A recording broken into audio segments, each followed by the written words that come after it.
Hello and welcome to another edition of Disaster Empire Quick Views, where this time we have Alex Fullick, and I am so glad to have him here today. Hey, before we get started, I am going to throw this over to Alex to give a bit of his background for those of you who may not be familiar with him, although he is definitely a personality that the majority of you I know have been watching. Thank you, Alex, for being here.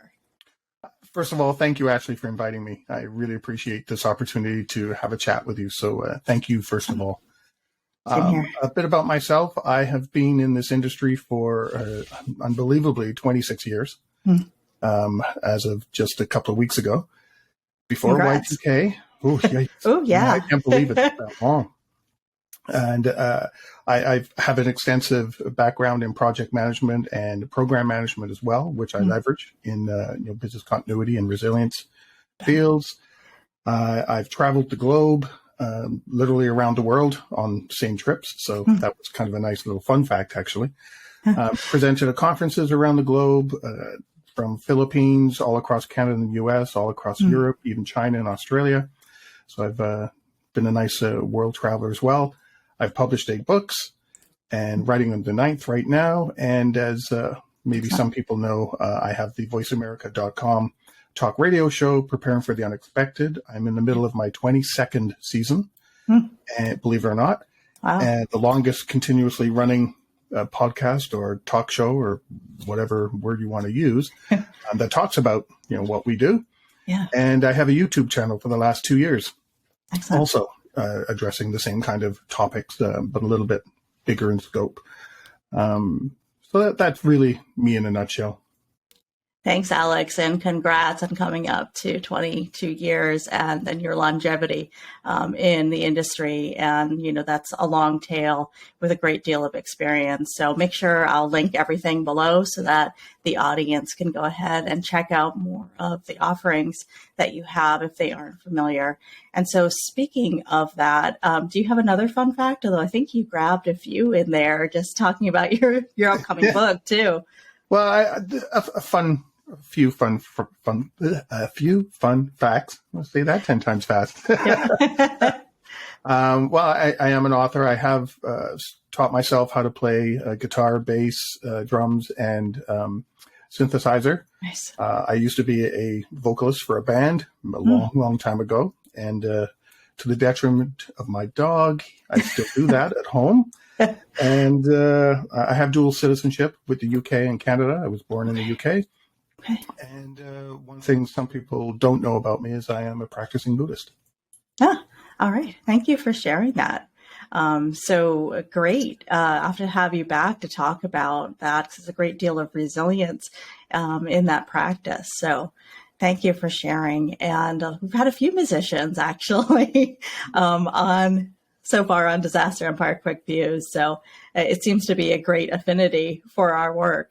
Well, hey, jumping in and talking about your time in the industry, and as you said, you've been in the industry at least since the 90s. Really, what have you observed is maybe the greatest evolution of the work to date? Wow, I'm not sure there has been an evolution. I've seen a lot of changes. Okay. Because the BIAs, as an example, I'll use BIAs. Yep. If you look at a BIA, the way it's done now is the same way I remember it being introduced in the 90s. There's just a lot more talk about it nowadays. I don't like it, change it, do it this way, don't do it. That I've seen happen. And I think that's because when some of these tools that we do have introduced now, risk assessments, BIAs, and the professional practices and guidelines that are put out there, we were all on the same page before Y2K.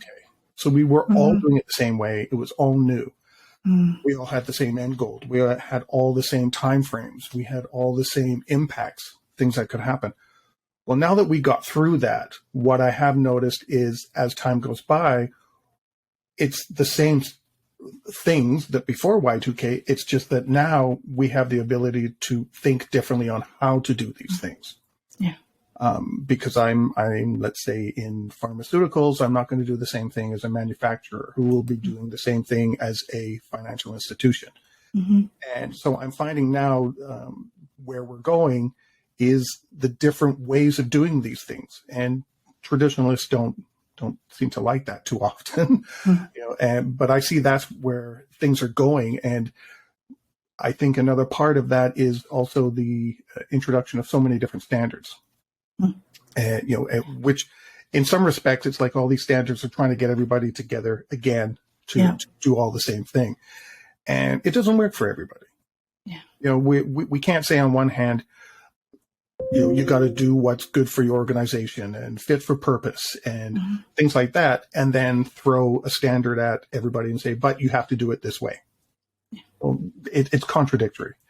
So I'm seeing that struggle happen right now in different industries and different companies. And I felt a little bit of it last week when I was in London, the UK, for a conference. They were competing thoughts. BCI World. Yeah.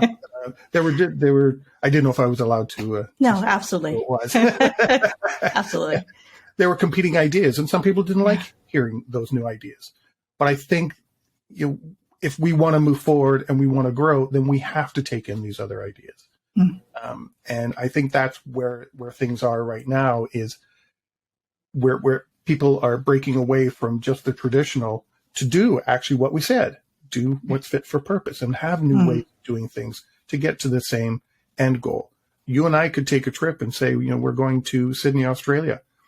I may take a boat. You may fly. It doesn't matter how we got there. We got to the end point the same way, or to the same place. So, does it matter how we got there? So that's one of the things that I'm seeing right now. It's a great perspective. Well, hey, Alex, a lot of people know you from your podcast, Preparing for the Unexpected, and your partnership with Voice America. Can you share for folks how that came about? It's kind of a funny story. It comes down to a spam email. Oh, wow. At least really? what I thought was a spam email. I received an email from Voice America approaching me and asking me, would I be interested in putting together a show based on crisis management, business continuity. They had done research. They found nothing out there. And they thought it would be an interesting fit. And it was full of links and contact information. And I just thought, at the time, I didn't know Voice America. So I'm going, okay, this is kind of weird. What is this? It feels like spam. And at the same time, it's written quite well. So off to the side, I went, okay, what is Voice America? So I looked it up, eventually found out, okay, so this is real. And I eventually reached out to Dee Daniels, who was my executive producer there, and started to have a couple of chats, what they were looking for. And that's how it started, way back, 5.5 years ago or something like that. And been there ever since. And that's how it started. It started from something I thought was a spam email. Yeah. Wow. So I guess read it very carefully, right? You could miss an opportunity. Exactly. And that's what I was doing. Well, this is written too well. Yeah. To be spam. Yeah, obvious. At the same time, I've never heard of you, so it could be spam. Right. Yeah. What is this? So I was very, very careful on what I was going to do with it. But I'm glad I did. If James Green was here, he'd agree with me and say that, oh, you took that risk. Go forward. It was a good risk. On now. But you're careful about it, which is a good thing, too, for all of us, today in our world with all the cyber attacks and ransomware and et cetera. You can't be too careful. Okay. So, Alex, you're also a consultant. And so you were referencing earlier, all of the travel you've done. And I'm assuming some of that is, conference, some of that is for podcasts potentially, but I'm assuming a good amount of that is also your engagement with your customers and clients. Can you share a little bit about what you think from your perspective you're seeing are the greatest challenges that your clients are having today, or said another way, that they're coming to you for help with? That's an interesting question, because I don't think there's a single response. Okay.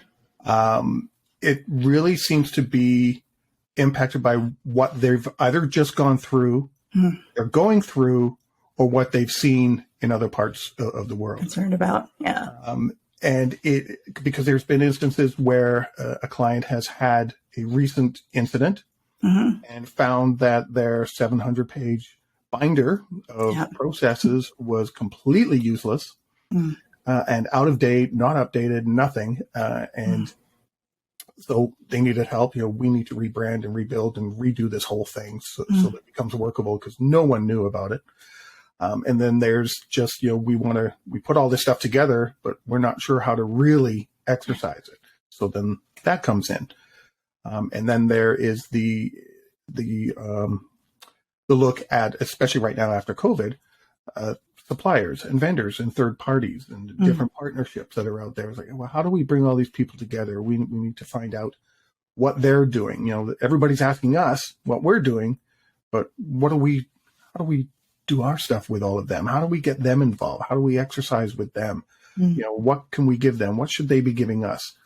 And of course, there is the dreaded audit. Come and check us out. Do we have everything we need? Well, what are we auditing against? Are you just doing a tick box exercise? I'm not going to tick a little X in a box if someone says, "Yeah, I know we have a BCP plan." Right. Well, that's so. Right. How are we auditing? So there's that. Then we see obviously with ransomware. Are we prepared for that? Well, are you talking with your security team? Oh, well, they're doing their thing. Yeah, but you're supposed to work with them. You can't work separately in silos. So clients are looking at so many different things. And I think for many, it's really tough for them to keep up with things as they happen. But a lot of it is based on where they are right then and there, and what they need to focus on, what's important to them at that moment. And it could be because they've had something. It could be because maybe a partner has experienced something and they've been impacted. Okay, well, how do we get around that? How do we keep doing the bare minimum? What's important? They have so many tentacles into our organization. Which ones can we continue doing if we pull them out? So it's really varied, and it really depends on the organization itself and where they are. Okay. So it sounds like you're seeing, clients at companies at all different places across the board. So fascinating to be able to step in, I'm sure, and work with such a variety of situations. I will add that I discovered at the BCI conference is that a lot are being focused on some of the European regulations and the UK regulations that are coming out. That seems to be a big, help us with this. There's so much to address with operational resilience and DORA as well. Yeah.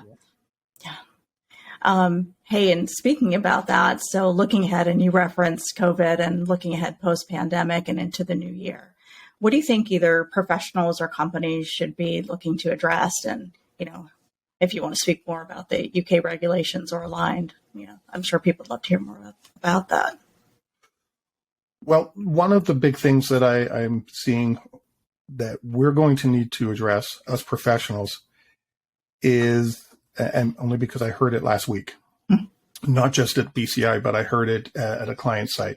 Executives are in this mindset that we got through COVID, so we can get through any disaster now.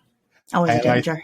And I think that's something we really need to address, because I think they're under the assumption that we really don't need all these different plans because we had the big global impact. Well, they're different. You can't tell me COVID is the exact same as a flood that, destroys a building, destroys your partnerships or suppliers or something like that. It's completely different.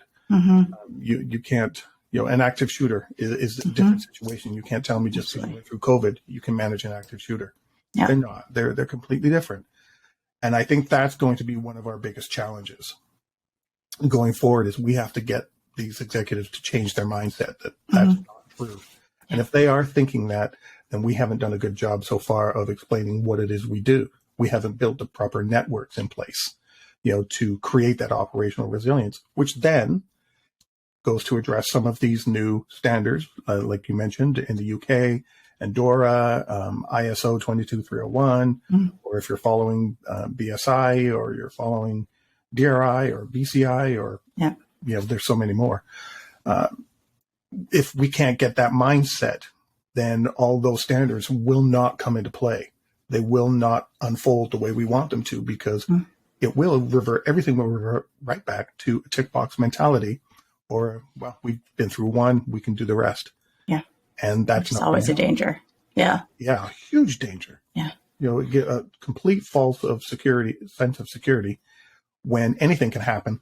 And, well, that's it. Anything can happen. That. Yeah. And I think I've been talking about that too. And what I'm seeing, the greater danger is a lot of concurrent events. So especially for organizations with multinational, global footprints and even, multi-regional in country, that, they could be dealing with multiple things at the same time. And I'm seeing, definitely an increase of that, as well as severity. I mean, here in the U.S., going through Tropical Storm Nicole, which was a hurricane for a short time. Usually we don't see, hurricanes in November, but we all know that, things have shifted. And just being prepared for anything is really a great message. And how do we get that to our leadership? Yeah, and I completely agree with you. The one of the clients I'm working with right now, they are the ones. Well, this one executive is saying that we went through COVID, we can do all these other things. And I'm going, but have you forgotten you were dealing with forest fires last year too, and you were struggling? Yeah. Have you forgotten just recently Hurricane Ian in East Coast Canada, or oh my goodness, huge impacts. Yeah, and I forgot the one that just went through Florida too. Not Nicole, but the one before. Sorry, but you have had these multiple things happening all at the same time. Take COVID out, and you still have other disasters to deal with. You can't tell me that it's easy to juggle and address all this stuff. It's not. Yeah, and you're fooling yourself. And I think in some respects, it's fear that sets in. Yeah, I'm afraid of all this stuff, so I'm not going to talk about it. I'll just kind of generalize it and move forward. Right. Instead of facing it. And on one hand, I'm glad they're feeling confident, which is good. We've helped them to get to that point. But on the other hand, and I'm hearing actually boards are starting. I think I saw a Forbes article recently that, boards are really starting to act like crisis management teams, because from so many different perspectives, the economic, the geopolitical, and natural disasters, man-made disasters, they're starting to be more concerned about the vitality and the ability of organizations to survive. So it'll be interesting. I'm definitely tracking to see how that might evolve. But hey, wanted to ask you too, as we go forward, and one of the reasons that I reached out to you to have this chat, you're active on social media, and I saw a recent post about the importance of practice. And certainly that aligns with your general and overall theme, but wanted to give you a few minutes to really talk to the audience about why it's so important to continue practicing. Well, I'll take a step back at this for a moment. And go back to what I said in the very beginning about being a practicing Buddhist. And I say I'm practicing Buddhist because each day is a practice. I have to learn from that day, realize what's going on, how I'm responding, reacting, how I feel. And that needs to carry on, I think, into my work or our work. Each day, how did I deal with the executive? How did I deal with my colleagues? Am I building a network? What am I doing right? What am I doing wrong? And it's a self-assessment to really look at yourself and what's happening. So I think practicing is a way of doing that. Instead of trying to set all these big lofty goals that sometimes we do, is look at ourselves. How can we make change happen? Like Gandhi said, right? Be the change you want to see in the world. And I think practicing over and over and over again to make sure that when I hear bad news, I can respond to it better, calmer, be more logical, be more open-minded to ideas rather than reactive and flip out, so to speak. And practice in our industry, we have a plan. Let's whether it be an IT DRP plan, a crisis management plan, a business whatever. Over and over again. Let's try it. We don't have to have these once a year big, huge exercises. We can have small ones and just talk about it. Oh, that's an interesting idea. Maybe we should just add that line. And constantly, each day, practice little bits more so we take a step further. But we're not running so far ahead that we forget what we did, 3-4 weeks ago. And I think practicing on a daily level, I'm not saying every day you're doing an exercise, but looking at ourselves on a daily level, practicing will help others also. If you want to be the change, change others, you've got to change yourself first. So I think we need to look at that and practice that way rather than, all these big confusing exercises we have at the end of the year, which end up being a tick box exercise. Half the people complain about participating because they have other priorities. You can whittle away the mountain one rock at a time, not try to get a bulldozer and move the mountain. So I think practicing on a daily level, our plans, our communications, how we respond, how we network with all these different groups. Even if you're not even involved with a group, you can just say, I just want to give you a heads up. I'm talking with this group about such and such. And at some point, I think we might be talking about your group. So I just wanted to reach out, so you're aware in case you want to participate, gently reaching out, a little practice every so often on how to do that. So that's what I see when it comes to practice, is doing all these things. It's not just the plan, and having these big exercises. I think that's an excellent message, modeling ourselves and building our soft skills as well as our hard skills, as we're always looking to do. But I love that idea of continuing to exercise, practice, test, however you want to call it. And something I've been gravitating towards is a bit away from those large scale, as you're saying, tabletop exercise where people feel like they're prepared for one thing. And I've been gravitating towards discussions about multiple scenarios at once to really get people to think outside of the box and walk through situations they may not have thought of before, or not as familiar practicing on. So really great message there. Yeah. And as I say, it's not always we're practicing for these plans and for others. Each day is a practice for ourselves as well, to look back at the end of the day, what went well, what didn't go well. I sent an email that was 3 pages long. It's no wonder I'm not getting any feedback. Okay. How do I do that? Take a look at it, a self-evaluation as well. And that's part of practicing.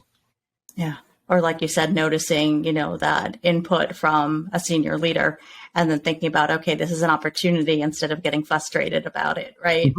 How can I help educate this individual to really understand that, yes, they do need to continue to prepare for the next event, whatever it may be. Yeah. So, without talking down to them. I think that's one of the things that I see a lot of presentations is, you need to tell executives blah, blah, blah. Well, you can't do that. Because people in general, you and I having a conversation, I can't come up to you and say, Ashley, blah, blah, blah, blah, blah. You should do. Right. What do you think an executive's going to do? Yeah. What the heck are you talking about? Go away. Talk with, you want to create a dialogue, speak on their terms, and briefly, just get straight to the point and say, here's why I want to help you. Yeah. And always end. And that's something that, I think people forget is when you're talking about me and you, end on the you. I want to help you, not you need my help. Yeah. And with senior leadership, what are you asking of them? Because they always want to know how they can be helpful, right? Yeah. Exactly. So, I found that it's creating, like you said, creating that relationship, creating that dialogue. And, they're really there to guide the company. So how can they help in this space too? Yeah. Excellent. Well, hey, would love to talk to you all day, but I know we don't have the rest of the day. So just wanted to make sure that people can connect with you. So what are the best places, Alex? And I will list them, as I said, in the comment section when this goes live. But what's the best way for people to get a hold of you today if they want to network or follow what you're doing? Well, I guess there's a few ways. You could obviously go to LinkedIn and just type in Alex Fullick. I'm the only one there. So not too difficult to find. Yeah. Or you can reach me through my email, alex@stone-road.com. Or you can simply just go to Preparing for the Unexpected, either on YouTube or Voice America, and you can send me notes that way as well. And I do respond to everything I get. So excellent. And what's the best way to catch your podcast today? The YouTube or the Voice America? Either way. Just go to YouTube, Preparing for the Unexpected. Okay. And there's a channel there. And go to voiceamerica.com same thing, preparing for the unexpected, and you'll reach me. Great. And I want to let the audience know too, I'm already linked to your podcast on YouTube, so they can find it there as well. And hey, before we do completely end today, are there any additional thoughts that you want to share with the audience that we didn't cover? I think the only thing I wanted to say is, because we were originally going to talk about resilience and what resilience meant. I think the only thing I wanted to add to that is resilience to me is self-awareness. If I don't have self-awareness, I will never be able to build resilience. And I kind of touched on it when I said, practicing each day. And self-awareness, I think, is really key. Be aware of what I'm doing, how I'm responding. And sometimes it takes some courage to really look back, and wondering why is Alex not getting along with Ashley? Well, it's because I'm putting expectations on Ashley, and Ashley is just being herself. And she's not doing anything wrong. It's me. And sometimes that happens in organizations when we look at our leadership or our colleagues. Why are they not responding the way I want them to when I need them to complete a BIA or whatever? So it's not them. It's us. And the way we're doing it. And taking a look at that, a real look at that over time, that'll start building resilience. That'll start rubbing off on other people. They'll start seeing how things are working. And it comes down to self-awareness for me when it comes to resilience. And I've discovered over the last little while, even at BCI last week, that there are still so many definitions of resilience out there for organizations, communities, people. And I think at the end of the day, so what? Adopt the definition that is most understandable and applicable to your organization or you as a person, and start from there. Don't start from the definition I tell you. It works for me, but it does not mean it's going to work for someone else. So that's the only other thing I wanted to add. Thanks, Alex. And that's why I asked that, is because we all have our own definition of resilience. There's a lot of commonalities there, but they're different gradients. And to your point, even in asking leadership or your colleagues within an organization, you can find that the definition varies widely, even for business continuity and sometimes for crisis management too. So it's just amazing in how people define risk. So thank you so much for sharing your view of resilience. And so I wanted to thank you for being here today and thank the audience. Please like and subscribe to let me know that you're enjoying this content, and it helps to build the channel. And please follow Alex as well. If you haven't checked out his podcast, please do. I always learn something new, and really glad that he is keeping up that great work for all of us and to share in that knowledge space, which is such an important part of this channel as well. Thank you so much, Alex. Thank you for the invitation. I appreciate it.